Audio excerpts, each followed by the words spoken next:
Hey, what's going on, everybody? It's Awesome PCG Discussions coming at you with a first place Gamma deck profile that I took today to my locals.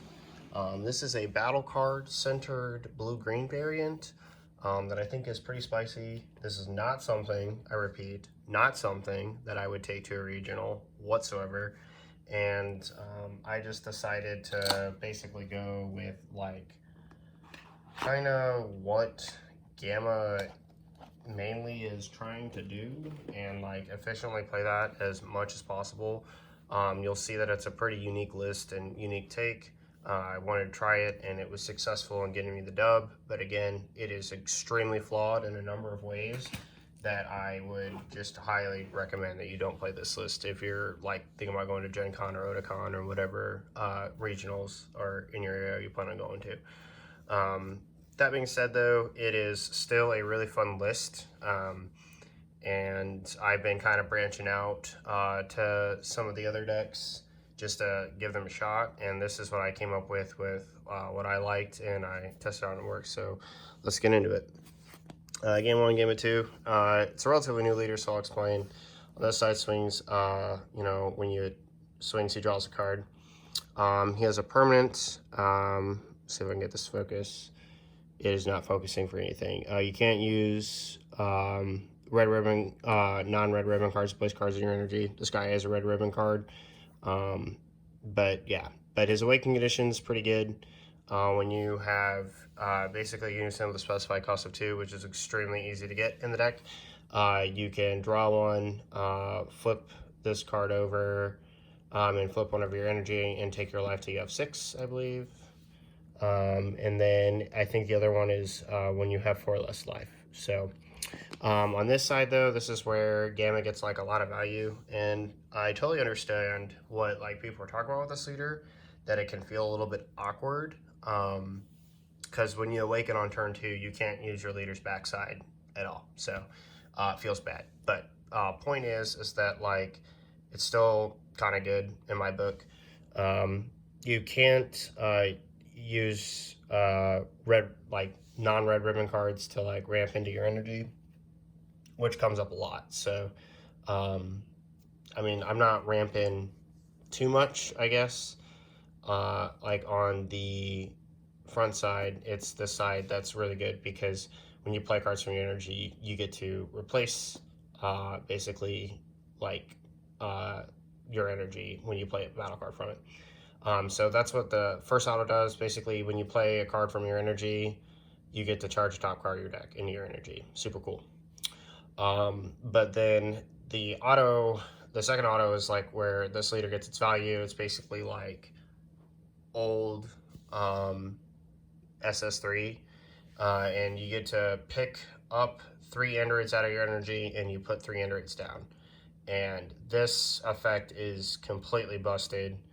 I will say that if this deck gets to turn 4 and establishes Boo Unison, you are absolutely like, you're so defensively set, it's kind of ridiculous. But yeah, and then you also draw a card for that. So when this leader swings on this side, he doesn't draw a card, which is just sad. But he does draw at the end of the turn, and then, or they draw at the end of the turn, and then you can't activate non-android cards with an energy cost of 7 or less. Sorry that was not only a mouthful, but probably incredibly painful to listen to, but we will get through this pretty quickly. So the first card we play is the Android 17, Protector of Life. It is a blue-green card, and we have lots of blue-green in the deck. It's a battle card-centric deck, and this card fits absolutely perfectly. You pick up your energy, you charge the blue-green 17 dual attacker, and then you get to charge this right next to it, and then another copy of this right next to it, so it's like really good. And this just also gives us a free charge target if we want, especially in the early turns. Android 14, 15, you pitch this, you get to like look top 5 for either your unison or an android with an energy cost, I think, of 4 or 5 or less. 4 is basically your top end cap anyway, so unless it's like Cell, which is 9, so you're never going to get that anyway. And then that card pairs extremely well with this unison. enter 17 and 18 teaming up. This card has an auto once per turn that whenever a player attacks, it's either player, it gains a marker, and you auto get to combo with a 5k mono blue card out of your drop. Absolutely broken. Like, it is absolutely stupid. It doesn't have to activate main to play for 2 energy, which is stupid. I don't know why that's on there, but I mean, I guess you can play it from your energy, so it is what it is. But you're not like playing an Android card from energy, so I guess this might have some synergy. Yeah, it is just a blue card from your energy. Okay, I thought it had to be like a blue Android battle or a blue battle card. So that's a little bit better. You still get to do the whole ramp thing. So you can charge us technically on turn 2, and then so that has some relevance, I guess. I didn't realize that synergy existed. But it's always irrelevant because I'm keeping this in my hand. I'm charging other cards in my energy, because the thing that's rough about this leader is, like, let's say that you're at 3 energy in this unison, and then you have like 2 androids, right, in your energy. You cannot activate leader effect because it has to pick up three androids. So like, I'm never really putting this puppy in my energy. I'm always probably saving it, putting an android in my energy, and not risking ramping another unison in there. But bottom line is that this card generates a lot of markers. It defends itself, defends your leader on the first swing, what have you, and gains a marker when your opponent attacks. So it can just gain markers pretty quickly. The thing that is absolutely bonkers about it is the -4 there. It gives itself dual attack in 10k, 25k dual attack. It's basically like a Bardock. I had a game today where I resolved this effect twice in the same game, and that's just so much pressure. So I like that a lot. Next, for the standard stuff, we played 4 of the 17, 4 of the 18, and 4 of the 17, and 4 of the 18. Basically, these two, all 3 of them have an effect that play from your energy. Blue, green, blue, blue. She's crit, he's barrier. So like, that's basically like the difference between these two. And then they have an effect that, like, when they're played, you look at the top 5 cards, you can add an android to your energy and put an energy at the bottom of your deck. This effect is absolutely amazing because it helps correct bad charges. So if you played Bean or like an extra card or something in the deck, you can then look at the top 5 again, add that android, bottom deck the Bean, and then like shuffle your deck. So like, you can do whatever. This also helps you solve like ramping your SCR, which is also really cool. And then they have, these two have abilities to play themselves for 1 blue from your energy. And then with that, your leader's going to ramp. And that auto is not once per turn on the leader, which is insane. You know, just imagine if Android 16, for example, could, if you arrive from your energy, not once per turn, that would just be bonkers. But the card 16 plays are better than what this deck plays anyway. But this card, though, this is a pretty tough contender. So this is a deflect dual attacker, 20k. It ignores energy exhaust because of your leader.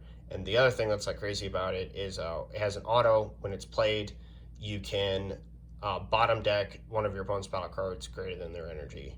So that is like really good. Next, for our defensive package, we play 4 of the 18. This is a topo that makes them bottom deck 2 cards instead of discard 2, which is also really good because it doesn't help field the drop. Super combos, we play 4 of the new ones. All my shiny ones are reserved for 16, so you guys are just getting the nice little foily regular ones. But this one on your opponent's turn allows you to untap a blue-green energy, which we have plenty of blue-green energy, and this card is very important for the cards that we have up next. So we play 4 of Android, 16 Steadfast Ally, and 3 Bad Omen. This is our alt win condition, okay? When you pass turn on turn 4 after you've played Boon Unison, you will untap 4 energy, which means this is going to be live. The only thing you need to then do is combo with the blue-green card. This card's going to be for free. If you've negated for the turn, you can, like, with your 2 energy, or you play a counterplay, for example, which that card's coming up next. If you've counterplayed, for example, for the turn, you tap a blue-green, this is still going to be set up. And this is honestly something I'm not seeing people play in a lot of game lists, but it is absolutely absurdly snapped. The thing is with 16 basically, like, you have to bean up or untap with a super combo or arrival on your turn. But being able to arrival this 16 on your opponent's turn is bonkers. And again, it's Android effects that cannot, non-Android effects that cannot activate. So both of these will trigger. If you don't know what they do, Steadfast Ally, when he arrivals in, okay, he's got quite a long text, energy exhaust, double strike, arrival for blue green ×2. When this card is played, you add up to an Android 21 with an energy cost of 5 or less from your deck to your hand, shuffle your deck. Then you can choose up to one Android 21 card with an energy cost of 5 from your hand and play it. And then when this card attacks, your opponent chooses one card in their hand, discard it. So it's a little bit of hand destruction, 25k double strike. That's really good.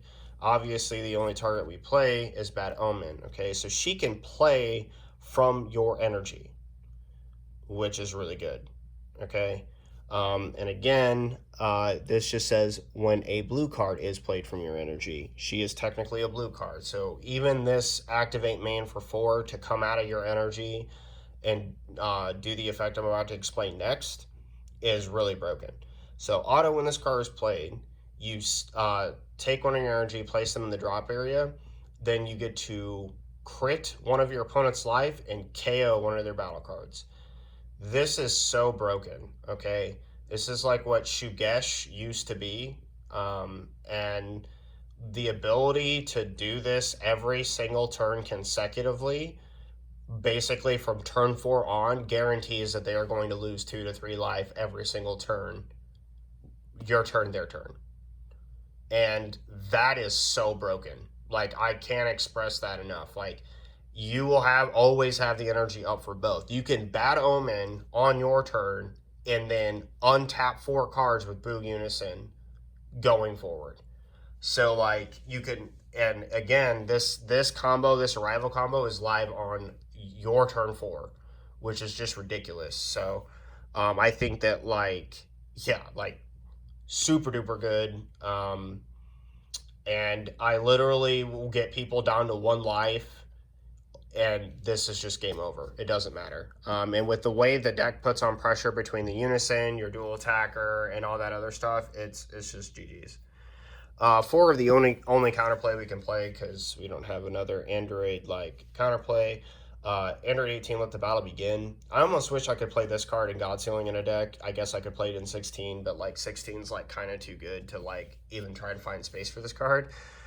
Even though this card is completely snapped. But it's a 15k blocker counterplay card, and if you have a unison in play, this and your leader is a Android or heroin card, this card's cost is reduced by 3 during your opponent's turn. So this is a 1-drop 15k blocker that bottom decks a 4 or less for counterplay, and that comes up. Like, your leaders untap, 1 energy, draw 1 to awaken, and have that energy open for this is busted. I counterplayed in 1 game. I drew like 3 of these, and I played 2 of this in the same turn, and my opponent was just absolutely sad. Like, and the fact that she's a blocker is just absolutely great. Next, we play 3 of our finisher. Cell, the ultimate bio android. Okay, so this guy's got deflect, dual attack, activate main for 4 energy, 1 blue, 1 green, and then 2 colorless. You can play it from your energy, so it procs your leader's effect. You're going to be able to charge that card, whatnot, and then it gains double strike for the turn. So now it's a 30k dual attack double strike. Auto, when the card is played, it bottom decks the entire board. And this auto, I need to explain something for people, because a lot of people do not understand this correctly. This auto with Mutaito skill of a Sage. A lot of people who play yellow think that Mutaito hits this card. It does not, okay? So let me explain why that's the case. A lot of people do this, they think it works like it does against U7 when they play their 8-drop Goku. The difference between 8-drop Goku and this card is that 8-drop Goku minus 30Ks as a part of its activate main. This card's auto to bottom deck your entire board is an auto on play. So why is that any different? Okay. Well, if the difference is the way Mutaito works. Okay, and understanding this difference is like literally the difference between this card being in rest mode and you losing the game to something you don't understand correctly, and the difference of, you know, you playing it correctly and, you know, destroying your opponent for tapping an energy or something when they shouldn't have. So because Cell's effect is an auto on play and Mutaito's counterplay auto is also in effect, right? So counterplay, I play my card, my auto goes into pending. You counterplay with Mutaito, your auto goes into pending. Cell's auto, because I'm turn player, will bottom deck Mutaito before it can sacrifice itself to rest Cell. So that's not a thing. Activate main on Goku will minus 30k to the board, then play the card. So the Mutaito will respond in counterplay window. Everything's minused. Mutaito comes down. Auto goes into pending. Then Mutaito can sacrifice itself to rest Goku. That is the way that works. And even if I'm pretty sure I'm stating U7 Red Goku's effect correctly, because if it's an on-play auto, it works like Cell, and I know it's not. It's something like that, but I know it's close to Cell, but it's not. And that distinction is absolutely massive. So if you're going to a tournament and you're worried about Mutaito with this card, don't. Mutaito does not work against this card whatsoever. And this card has one last auto that's like really important. Once per turn, when your opponent activates counter against this card's attack, they have to bottom deck a card. So that is really good. It's really good. I talked about Boo Unison earlier. We play 3. The card's really strong. It like, especially in this deck, untapping 4 energy at the end of your turn is absolutely absurd, and its ability to draw you a card is something that's really needed because your leader kind of starves for cards. You have a lot of replacement effects to your energy, and while you basically have like a second hand in your energy to a degree, you also still need to see cards to defend yourself. And while you do get to pick up your defensive cards that are charged in your energy, as you've seen so far, we play no extra cards in this deck. So it's kind of a big deal to be able to have that energy for defense and those cards to combo, because that's basically what we're doing. We're saying that, like, we have so much attack power and value that we're just going to outcombo you. And then the last card, and I was kind of lazy and I didn't feel like taking it out of the sleeve after I put it back in the 16 deck, is Baby Hachiyak. Yeah, this card's busted in this deck. Going from turn 4 to 5, if you have this card, it's game over. Like either counter it or you've lost. Like, there's nothing really to say, man. Like, you get a 40k beat stick, and Bad Omen can just come down in consecutive turns in ways that you can't imagine. If Android 16 gets charged in your energy early because you had to and it was bad, it's an Android, so you get to pick it up. So, yeah. That pretty much does it for the deck profile. Like I said, the way that it goes, the way that the deck flows, it does just have an immense amount of pressure. The battle cards all have a ton of value. I mean, honestly, I see why this is probably the best blue deck currently right now in the game. At least it's the most represented one. I don't think it's the best, but I think it is definitely like the most represented one. But like I built this list specifically, one, to A, have a unique take, but 2, to just absolutely abuse that 16 and that 21, because it's so good, right? It's just so good at, when you get to turn 4 with Boo Unison in this deck, you will understand what I'm talking about immediately. Like, and you can put so much pressure on. Now, one thing that I do want to note about this real quick, let me grab it. Sorry, I should have probably had this prepared, but I wasn't thinking about it because I was just really excited to be able to bring you guys this profile. I think they're here. Yeah, here it is. So there is a huge debate with this deck, and I'll just give you, I'm only going to do this little extension part because I know there's a lot of big tournaments coming up, and I want to talk about the difference between these cards. So there is a huge debate among Gamma players whether or not you should be playing hit or this or some combination of both. Here's the thing. There's downsides to playing both. If you play both and you do a split ratio, it's just going to feel that whatever you draw that is like the least number, it feels bad. It just does. If you play a 4-4, a 4 split of this, you know, it's just one of those things where, like, you almost don't want to play this and more of this, more 2-drops of this, because the reality is that Boo is just better, okay?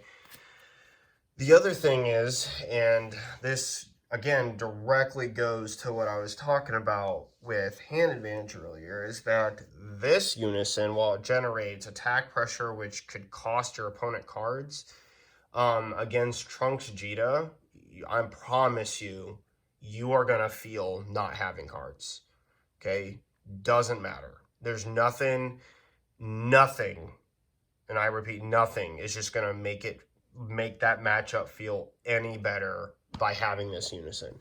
This unison is very different though, right? This unison, when you play it down, drawing that card feels incredible. It makes your awaken turn stronger. And now the other thing about it is this. They're like, oh, it's a hit unison, so I can kill it. Well, that is straight bait. It is straight bait. If they get rid of this card, let them. That means all their swings are going at this card. You don't give a rat's behind about that, because your goal is to be able to untap 3, which isn't even untapping 3. It's picking up and putting down. So, like, most of the cards that, like, would do something to you aren't even hit by this leader. But the point is that, like, hit, battle manipulator, is like busted. It's like busted. It feels like when you get to just keep drawing those cards. So yeah. Also, you can add a marker with hit if you arrival on your opponent's turn. The only other thing that I'm going to suggest, if you play this unison, because this card right here directly searches the unison, there is a 1-drop that does that is an Android card. It's like an Android 13 1-drop that does search specified cost 2 unisons. And the only other downside to playing hit, battle manipulator over this is this thing is a free once per turn top 5 searcher, period. Like, this card is mad consistency. It doesn't cost anything. You're going to be able to just search out androids or your unison. Now, while the other 1-drop that I'm talking about is a top 5 searcher, it costs an energy. So there's pros and cons of both. Weigh those options. After this tournament, if I'm going to go with this variant, I'm probably going to play this. I have far above enough pressure in my mid to late game with this deck to justify playing this card over this one. Netting me more cards and this card being a focused attention is way more important. Now, the one thing I will say, though, is that your Android blocker, Let the Battle Begin, does get a little bit weaker with this unison as opposed to this one, because this one is naturally harder to kill because of how often it gains markers. It gains markers on, every attack. So the first attack every time. And, yeah. So, that's just a little tip segment for you. play negates, play being. Don't do what I just tried to do at a regional. It was, yeah, it felt a little bad in some ways, but you heavily rely on that topo negate. And I just see I could just envision a world where Vegeta Resolve Renewed comes down and your entire world is just sad. So let me know what you guys think about this in the comment sections below. And as a closing announcement, I just want to say that I am very well aware of Zenkai and what is coming. I have so many things to talk about. I'm going to make a video very shortly, probably within the next couple days, talking about my initial thoughts about Zenkai and the first SCR that I saw that was revealed at some kind of convention in, I think it was in California. We saw the first SCR and holy crap, that thing is absolutely busted for yellow. And the first video is going to be about how I think Zenkai is going to impact the game, and then we'll get into some more specifics with some of the structure decks and cards that have been released. So look forward to that content, and I will see you guys next time. This is Alex from TCG Discussions signing off. Laters.